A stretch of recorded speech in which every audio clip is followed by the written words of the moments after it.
Oke, kali ini kita akan membahas mengenai visual pathway dan visual field defect ya. Nah, yang pertama kita bahas dulu mengenai visual pathway atau jaras penglihatan. Nah, di sini kita punya mata ya. Kita punya dua mata. Oke. Nah, ini adalah mata kiri kita dan ini adalah mata kanan kita ya. Jadi ini POV-nya itu dari posterior atau dari atas juga, ini boleh ya. Oke, nah yang pertama kali yang harus kita tahu ya, kita harus mengerti dulu direksi atau arah-arah ya dari mata kita. Di tengah-tengah sini kan ada hidung ya. Jadi semakin ke tengah ya dari antara kedua mata kita, itu kita bilang sebagai nasal ya atau medial. Medial kan artinya semakin ke tengah tubuh ya. Sementara yang di samping-samping ini kita sebut sebagai lateral ya, atau kita sebut juga sebagai temporal. Oke, ini yang pertama. Nah, yang kedua ya, kita harus tahu juga bahwa yang menangkap cahaya atau menerima stimulasi cahaya dari lingkungan itu di mata kita adalah retina. Dan retina itu terbagi menjadi dua ya. Ada retina yang sisi luar dan ada retina yang sisi dalam ya. Saya gambarkan dulu. Oke. Nah, kenapa retina ini dibagi menjadi dua? Karena prinsipnya itu retina itu akan menangkap cahaya yang tepat berada di depannya dia ya. Jadi retina yang sebelah atau sisi luar itu akan menangkap cahaya dari sisi dalam, sisi medial atau nasal. Sementara retina yang berada di sisi dalam itu akan menangkap cahaya dari sisi luar atau dari sisi lateral ataupun temporal ya. Nah, itulah mengapa kita harus mengerti istilah-istilah ini dulu ya. Tadi di sini sama ya, retina yang bagian dalam akan menerima cahaya dari sisi luar, sementara retina yang bagian luar akan menerima cahaya dari bagian dalam. Oke, sampai di sini mudah-mudahan paham dulu. Nah, sekarang kita harus tahu juga bahwa retina yang sisi luar kita ya, atau retina yang sisi lateral itu dia tidak menyilang ya. Jadi dia tuh langsung gini. Nah, yang sisi luar ini tuh tidak menyilang ya. Tapi retina yang sisi dalam kita ya, yang ini itu tuh menyilang. Oke. Retina yang sisi dalam itu menyilang. Nah, oke. Sekarang retina yang sisi dalam ini bertanggung jawab terhadap lapangan pandang apa? Jawabannya lapangan pandang yang sisi luar atau sisi lateral atau sisi temporal, karena dia menerima cahaya yang berada tepat di depannya. Begitupun sebaliknya ya. Oke, sampai di sini mudah-mudahan paham dulu. Nah, lalu setelah retina-retina ini bertemu ya, yang biru bertemu biru, merah bertemu merah. Nah, di sini mereka akan membentuk suatu saraf ya. Saraf ini oke ya. Jadi ya, setelah mereka bersilangan ya, persilangan daripada retina di sisi dalam ini kita sebut sebagai kiasma optikum ya. Kiasma optikum. Oke. Nah, sementara ya di sini ya, ketika retina baik yang medial dan lateral itu keluar dari orbita kita lalu menuju ya, entah itu ada satu yang pergi ke kiasma dan satu itu tidak pergi ke kiasma ya, langsung ke jaras yang lain untuk diteruskan ke korteks visual primer. Ini yang kita sebut sebagai nervus 2 ya, atau nervus opticus ya. Oke.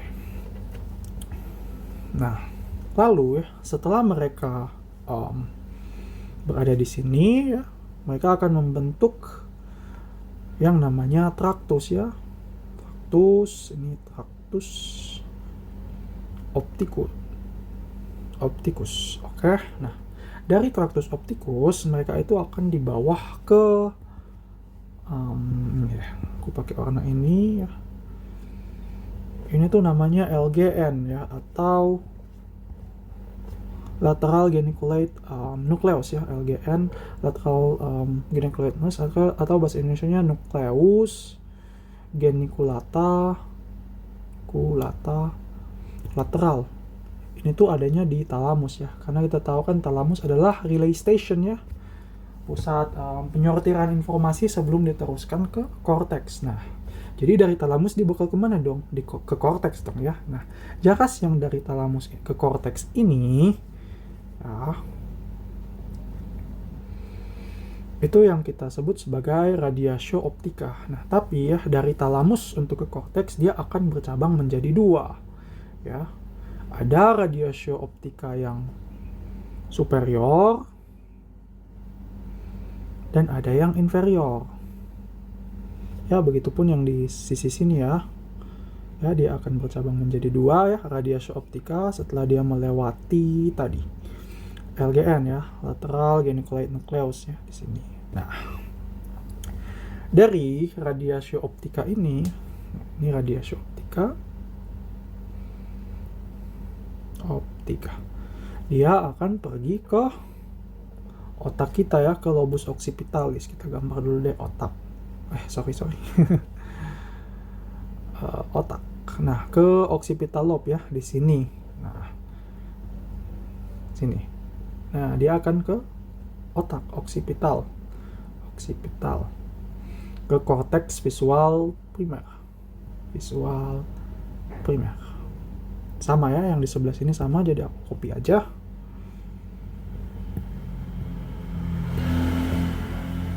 Nah, oke. Nah, ini adalah jaras penglihatan kita. Jadi kita recap sebentar.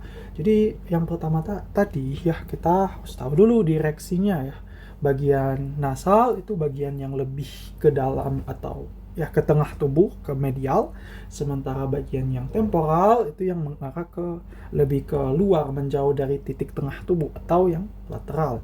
Nah, retina kita itu terbagi menjadi dua bagian, oke? Bagian yang sisi dalam dan bagian yang sisi luar ya. Dan retina kita itu akan menangkap cahaya yang berhadapan langsung dengan dia ya. Artinya yang sisi dalam menangkap cahaya dari sisi luar, sebaliknya yang sisi luar menangkap cahaya dari sisi dalam, oke? Nah, dan satu lagi yang penting ya, ingat bahwa retina yang di sisi dalam itu akan bersilangan di kiasma optikum ya, sementara retina yang sisi luar itu tidak akan bersilangan, oke? Nah, ini penting nih. Nah, lalu setelah mereka ada yang bersilangan dan ada yang tidak bersilangan ya, bertemu biru, merah, mereka akan membentuk yang namanya traktus ya, traktus opticus. Traktus itu adalah kumpulan akson ya. Nah, dari traktus opticus dia dibawa ke LGN tadi, nucleus geniculata lateral di talamus ya, sebagai relay station. Lalu talamus lah yang akan meneruskan ke korteks ya. Ke korteks mana? Ke korteks visual primer ya, area Brodmann nomor 17 ya. Brodmann 17 ya. Korteks visual primer, atau bisa juga dikenal sebagai korteks striata atau korteks calcarina ya, kurang lebih sama lah itu. Nah, dari ya talamus untuk ke korteks visual primer ini, lobus occipital itu terbagi menjadi dua jaras ya, ada radiatio optica yang inferior dan superior. Oke, sampai di sini mudah-mudahan paham ya. Oke, nah sekarang ke gangguannya. Nah, mata kita mungkin aku copy ini, tapi aku kecilin ya untuk nanti kita membahas gangguan visual defect-nya. Copy, kita paste, lalu kita kecilkan. Oke, mudah-mudahan sampai sini paham dulu. Besarin dikit.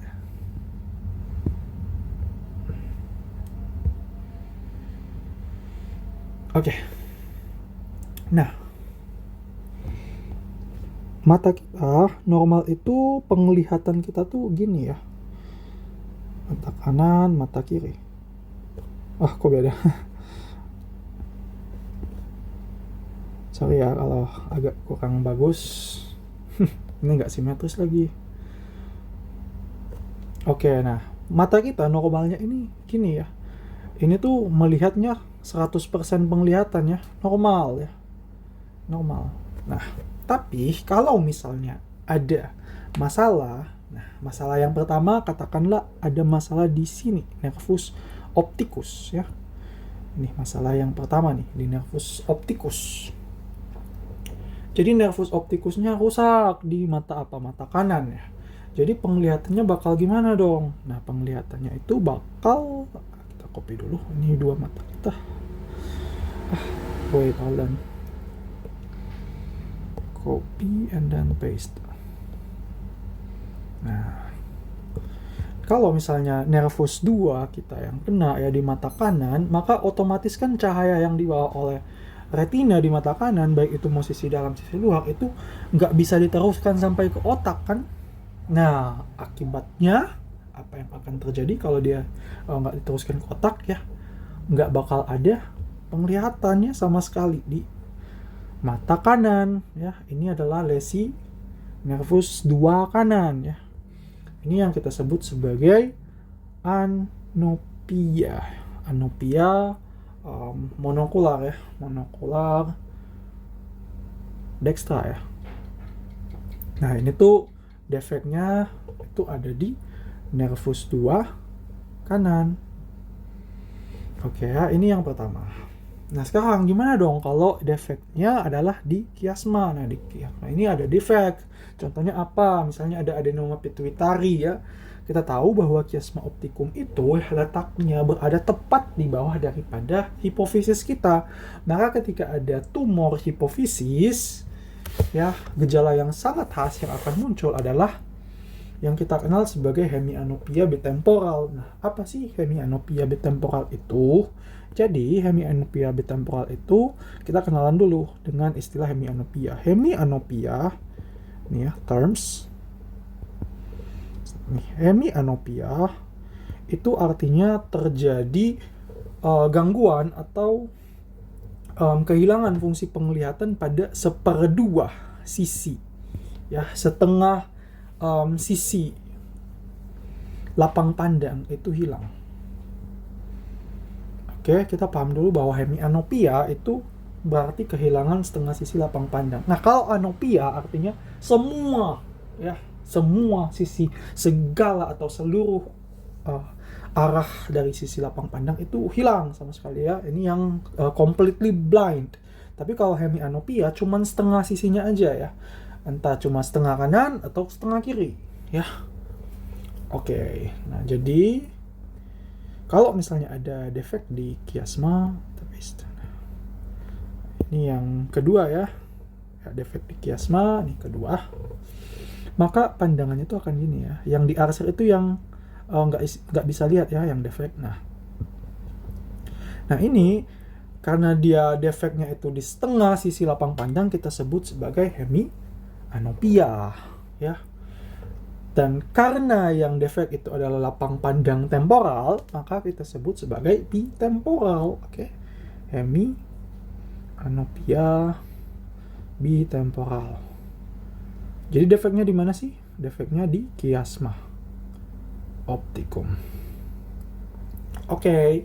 Nah, kenapa sih dia bisa gitu? Kenapa bisa bitemporal yang hilang? Kenapa nggak binasal gitu? Nah, kita harus refresh lagi ya, bahwa retina kita yang bersilangan itu adalah retina yang sisi dalam, sisi nasal. Dan retina itu menangkap cahaya yang berada tepat di depannya. Oke, nggak bosan-bosan aku bilang retina itu menangkap cahaya yang di depannya, atau mudahnya kita bilang retina itu menangkap cahaya yang berlawanan arah gitu. Jadi kalau retina dalam menangkap luar, retina yang luar menangkap dalam gitu aja ya. Jadi kalau misalnya retina sisi dalam ya yang bertanggung jawab mengurus lapang pandang luar atau temporal itu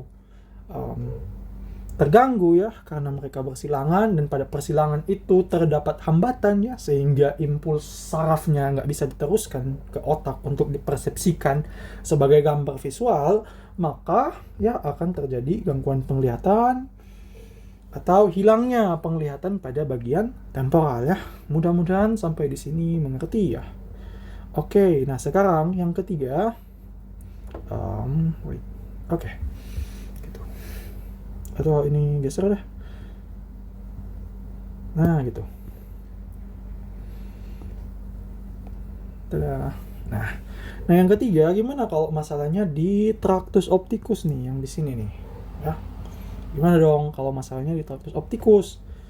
Bakal jadi gimana? Nah, ingat bahwa tractus opticus ini adalah bagian daripada yang satu yang bersilangan dan yang satunya yang ipsilateral. Maksudnya apa sih? Yang bersilangan berarti bakal kontralateral, sementara yang tidak bersilangan bakal defeknya di ipsilateral. Jadi kalau kita gambarkan gimana dong? Ya, kurang lebih gambarannya itu akan seperti ini ya. Tuh, misalnya kalau yang defek ini adalah tractus opticus yang dextra ya. Gitu. Tractus opticus dextra. Maka sorry, ini salah nih gambar saya. Ya. Yang defek itu tractus opticus dextra, maka dia akan kehilangan lapang pandang yang sinistra. Nah, ini apa dong? Ini adalah hemianopia juga kan, kehilangan setengah sisi lapang pandang. Tapi karena dia bukan berlawanan ya, bukan bitemporal, maka kita nggak sebut sebagai bitemporal ya. Nah, hemianopia yang bitemporal ini kita sebut juga ya sebagai hemianopia yang heteronim ya. Artinya apa? Berlawanan ya. Kita lihat di sini yang pada mata kiri yang defek itu yang sebelah kirinya, sementara mata kanan yang defek sebelah kanannya ya. Sementara kalau yang homonim yang kita maksud adalah dua-dua yang defek itu di sisi yang sama gitu. Nah, makanya yang ketiga ini kita sebut sebagai hemianopia homonim ya. Karena pada mata kiri yang defek itu di sisi kiri, di mata kanan yang defek juga di sisi kiri juga. Nah, kenapa bisa gitu? Kita lihat lagi ya di jaras penglihatan tadi. Bahwa tractus opticus ya, dalam hal ini kita bahas dulu deh yang kanan. Dia bertanggung jawab terhadap ini ya, retina yang sebelah luar, yang mana retina yang sebelah luar pada mata kanan ya itu kan nggak bersilangan, jadi dia langsung akan direct ya, membentuk tractus opticus dengan retina yang medial yang bersilangan di mata kontralateral ya di sisi kiri ini. Nah, jadi retina yang kanan ya, retina yang kanan atau yang sebelah luar itu bertanggung jawab untuk lapang pandang nasal itu defek.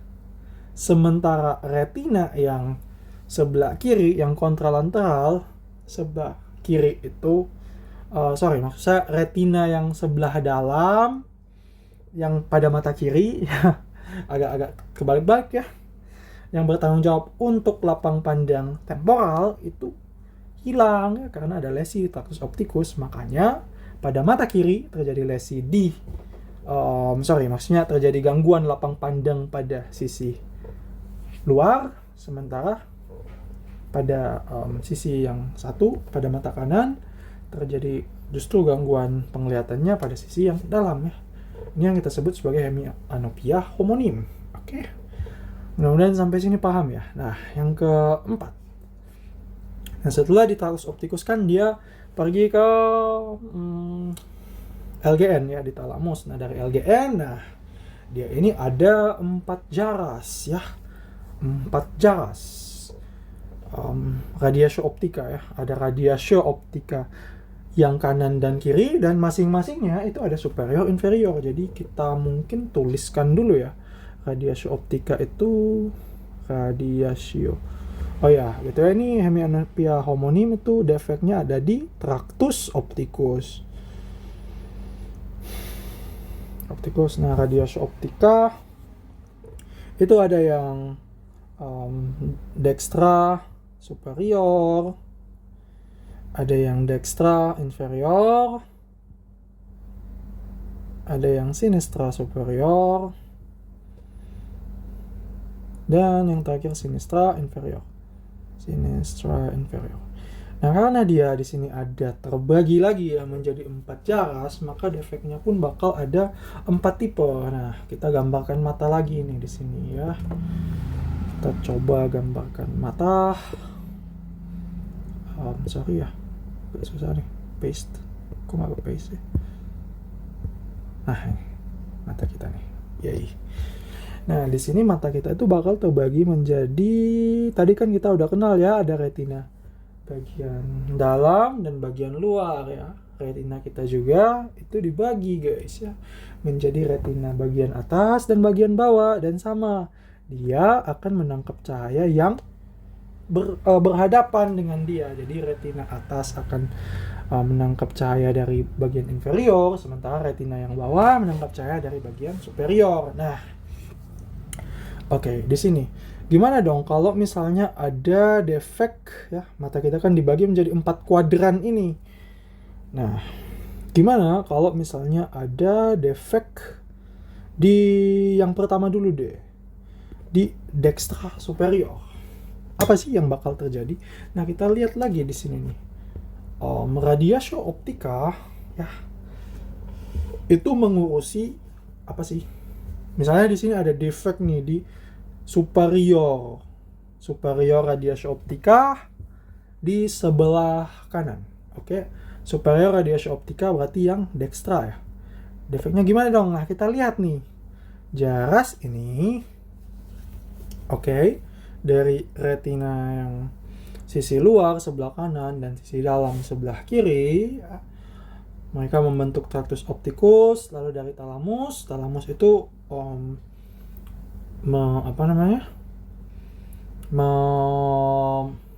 meneruskan impuls ke korteks yang melalui radiasi optika superior dan inferior ya. Kita tahu bahwa yang superior pasti akan bertanggung jawab terhadap visus inferior ya.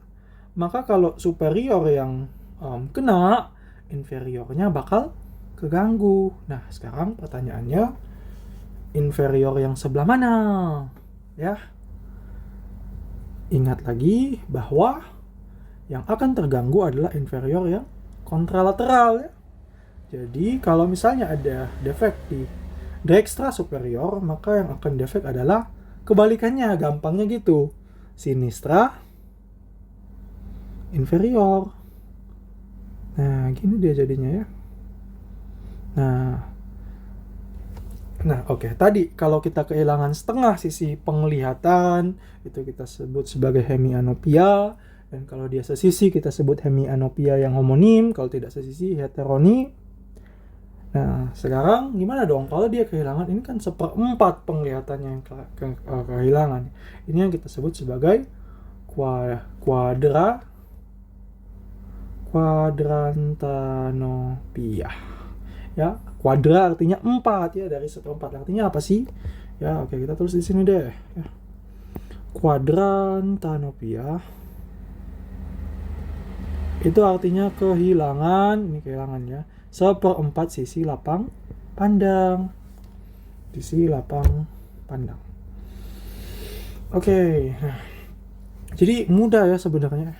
Jadi kalau misalnya lesinya di dextra superior, ya udah kita balik aja. Berarti dia kehilangan lapang pandang yang sinistra inferior. Gimana dong kalau yang kehilangan dextra inferior? Ya kita balik aja, berarti dia kehilangan sinistra yang superior ya. Nah, dan ini sifatnya adalah homonim ya, quadrantanopia yang homonim. Ya, quadrantanopia yang homonim. Dan ini sisinya apa? Balik aja ya, inferior. Sinistra dulu harusnya ya. Sinistra inferior. Sinistra. Oke. Nah, kalau ini apa nih? Quadrantanopia. Ya, gini aja lah ya. Berarti tinggal kita balik aja sih sebetulnya ya, gitu. Supaya memudahkan juga ya. Berarti apa? Sinistra superior. Nah, ini tuh ada nama lain ya, karena ini tuh kayak apa ya, kayak pie ya, makanya ini ada julukannya, ini pie on the floor ya, karena di bawah tuh ya dibilang pie on the floor. Sementara kalau ini pie in the sky. Pie in the sky ya, ini mau dihafalin atau enggak ya, nggak apa-apa lah, cukup tahu aja, nice to know. Nah, sekarang gimana kalau yang masalah di sinistra superior? Ya tinggal kita balik-balik aja, mudah kan ya. Kalau sinistra superior berarti defeknya gimana dong? Dextra, ini dextra. Kalau ini yang superior yang defek, maka gangguannya akan di inferior ya. Gini. Ya ingat ya homonim ya. Quadrata novia dextra inferior. Sekarang gimana dong kalau sinistra inferior yang defek? Berarti defeknya bakal di dextra dan di superior ya. Gini. Nah, sama quadrata novia dextra, balik aja dextra superior. Ya mudah-mudahan ini bisa dipahami ya. Aku sarankan sih hafalin konsepnya, jangan hafalin hafalan ini gitu. Nah sekarang kalau misalnya yang kena di ini yang keberapa ya? Yang keempat ya. Ini ya, keempat. Nah sekarang yang kelima, kalau misalnya yang kena di lobus oksipitalnya langsung. Kalau yang kena di lobus oksipitalnya, di korteksnya langsung, misalnya ada apa? Misalnya ada stroke ya. Stroke lobus oksipital kita kan diperdarai oleh PCA ya, posterior cerebri artery. Misalnya ada stroke nih, terhambat ya, korteks visualnya itu iskemik. Nah, apa yang akan terjadi? Yang akan terjadi adalah kehilangan pandangan, hemianopia yang sama tadi ya, yang homonim ya. Tapi kalau lesinya di oksipital ya, misalnya lesinya di sini deh, oksipitalnya rusak ya, akibat PCA gitu, stroke PCA, sumbatan PCA. Jadi dia akan ada defek ya, defek yang sesisi homonim ya. Nah ini kita yang sebut sebagai apa? Hemianopia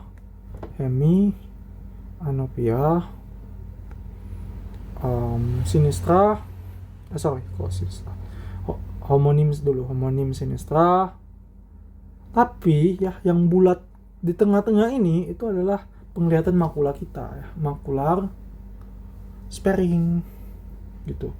Kenapa bisa makula ini masih bisa tetap lihat ya? Ingat bahwa makula itu adalah pusat penglihatannya atau daerah dengan tajam penglihatan terbaik gitu ya. Maka makula ini dispesialkan di lobus oksipital kita. Ternyata dia representasinya atau topisnya itu ada di yang namanya posterior pole dari lobus oksipital di korteks visual primer. Dan ternyata tempat atau representasi dari makula ini itu ada sirkulasi atau vaskularisasi kolateral ya. Jadi misalnya ada sumbatan di PCA, ternyata dia masih punya vaskularisasi dari MCA. Nah itu yang kita sebut sebagai makular sparing, dan ini adalah tanda khas ya, atau patok mnemonik. Ini penting ya, patok mnemonik untuk sumbatan atau stroke dari PCA ya, posterior cerebri artery. Ini patok mnemonik, artinya khas ya. Oke ya, mungkin kurang lebih seperti itu. Sebenarnya masih ada lagi yang harus aku jelaskan ya. Jadi kalau misalnya ya, contoh ya di 5 ini oksipitalnya, PCA dan MCA-nya itu apa namanya? Iskemik atau tersumbat ya, sehingga seluruh lobus oksipital ini iskemik, maka dia gambarannya akan seperti yang nomor 3 ini. Nah, logik aja sih sebetulnya ya. Terus, nah sama juga ya pada radiatio optica. Ya betul. Pada radiatio optica, kalau misalnya yang superior dan inferior ini sama-sama terhambat ya, jadi dua-duanya ini terhambat, jadi dia bakal jadi sama seperti ini juga ya, hemianopia homonim. Tapi ya bedanya ya, kalau hemianopia homonim yang et causa tractus opticus ya, aku tulis aja sini ya, tractus opticus, kita bisa bedain sebenarnya ya. Itu seringkali hemianopia homonimnya, aku tulis aja HH ya, hemianopia homonimnya itu itu tuh incongruence ya, artinya tidak sama persis gitu. Maksudnya gimana sih gak sama persis? Dia tuh bisa gini loh hemianopianya ya, kalau HH yang et causa di tractus opticus nih ya. Jadi misalnya ada terjadi lesi ya, lesinya di tractus opticus kanan ya, maka akan terjadi hemianopia homonim yang sisi kiri. Tapi dia bisa jadi kayak gini ya guys ya, sisi kiri tapi incongruous gitu, tidak apa ya mau bilang ya, incongruous. Congruous kan itu artinya sama ya, sama persis ya, persis. Tapi ini kan nggak persis ya. Tapi ya dia hemianopia atau gangguan masalah lapang pandangnya di sisinya sama memang, tapi nggak sama lokasi penglihatannya. Ini tuh kenapa bisa terjadi gini? Karena di traktus optikus itu saraf kita, saraf-sarafnya itu belum terkemas dengan sempurna gitu. Maksudnya belum terkemas dengan sempurna, masih ada saraf-saraf yang ya gimana mau bilang ya.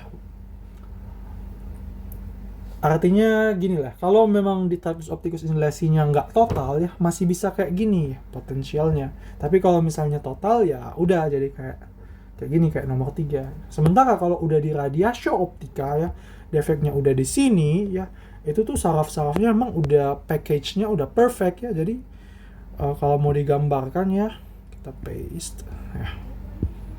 Ini kalau di radiasio optika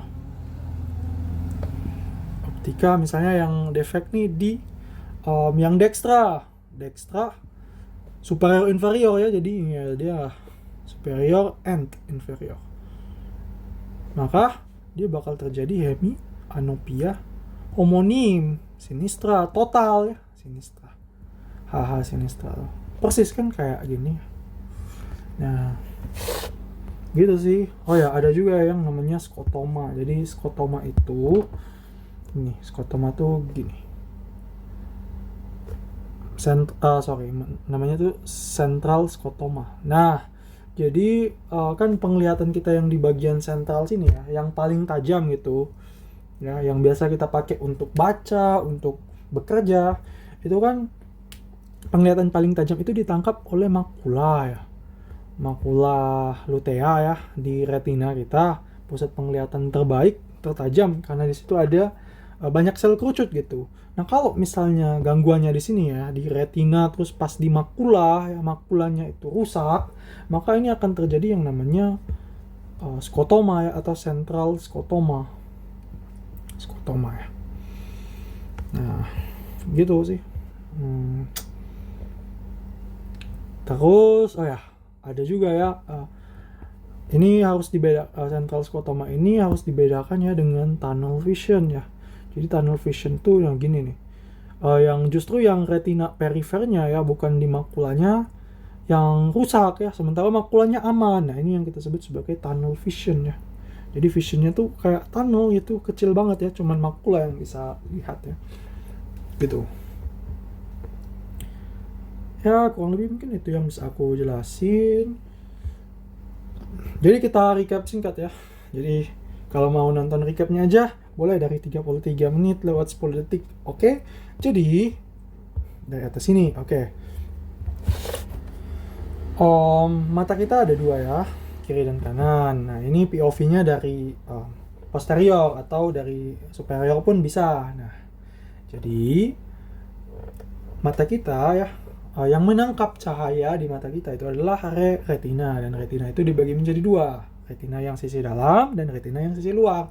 Ingat bahwa retina akan menangkap cahaya yang berhadapan langsung dengan dia. Artinya retina yang sisi dalam akan menerima cahaya dari sisi luar, sebaliknya retina sisi luar akan menerima cahaya dari retina sisi dalam. Oke, itu prinsip yang pertama. Nah, yang kedua, retina ini ya, pada sisi dalam retina itu akan menyilang, sementara pada sisi luar retina tidak akan menyilang. Artinya apa? Retina yang sisi dalam yang bertanggung jawab terhadap lapang pandang luar atau temporal itu akan menyilang di yang kita namakan sebagai kiasma optikum.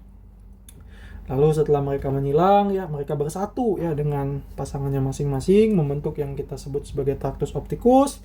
Ya, dari traktus optikus itu dibawa ke talamus, ke nucleus geniculata lateral, lalu dari talamus sebagai relay station akan meneruskan informasi penglihatan ini ke korteks visual primer di lobus occipital ya, Brodmann area nomor 17, disebut juga sebagai korteks striata ya, atau korteks calcarina ya, karena dia di antara kedua visura calcarina gitu.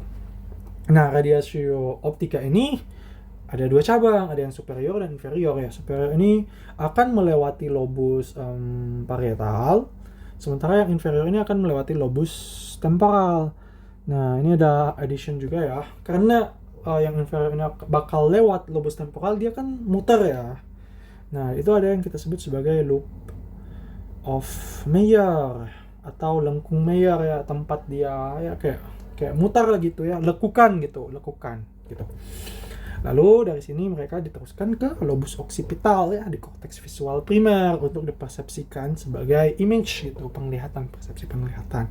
Dan sekarang kalau ada gangguan, misalnya di sini di nervus opticus ya, retina sisi dalam dan sisi luar bergabung ya, untuk diteruskan ke otak. Ternyata ada defek ya, membentuk nervus opticus. Nervus opticusnya defek. Akibatnya apa? Seluruh retina di mata kanan ini ya akan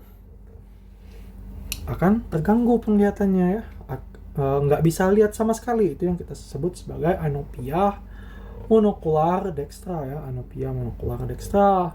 Artinya mata kanannya itu sama sekali nggak bisa lihat ya, blind gitu.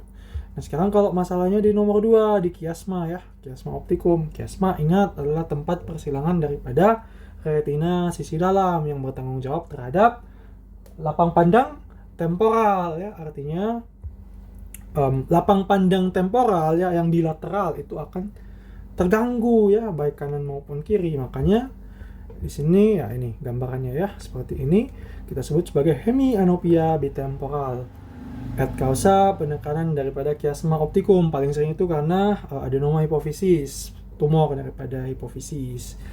Ya, jadi penglihatan sisi luarnya di kedua mata itu akan terganggu gitu. Nah, yang ketiga, setelah mereka bersilangan di kiasma optikum, membentuk tractus optikum sebelum ke thalamus gitu. Nah, jadi kalau misalnya ada defek di tractus optikum ya, akan terjadi hemianopia yang homonim ya. Kalau masalahnya di dextra, maka hemianopianya bakal di sinistra dan sebaliknya ya, seperti itu. Kemudian kalau misalnya setelah dari tractus opticus ke thalamus akan meneruskan ke otak melalui radiatio optica. Radiatio optica ingat ada superior inferior. Kalau misalnya dia yang kena yang superior, maka yang terganggu adalah yang inferior, quadrantanopia yang inferior ya. Kalau misalnya yang lesi di superior gitu. Kalau yang lesi di superior kan gangguan visual field-nya di inferior, nah itu kita sebut sebagai pie on the floor ya. Ini kalau misalnya gangguannya di inferior, maka lesinya di tractus radiatio optica yang di inferior, maka gangguan visual field-nya di superior itu kita sebut sebagai pie in the sky.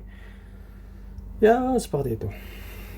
Dan yang terakhir, yang kelima, kalau misalnya lesi di occipital lobe ya, di lobus occipitalnya langsung yang les ini di korteks visual primer. Nah, kalau misalnya dia ada biasanya itu et causa stroke PCA, penyumbatan posterior cerebral artery, sehingga korteks visual primer ini ischemic gitu, nggak bekerja, nggak bisa memproses akson gitu. Aksi potensial yang masuk.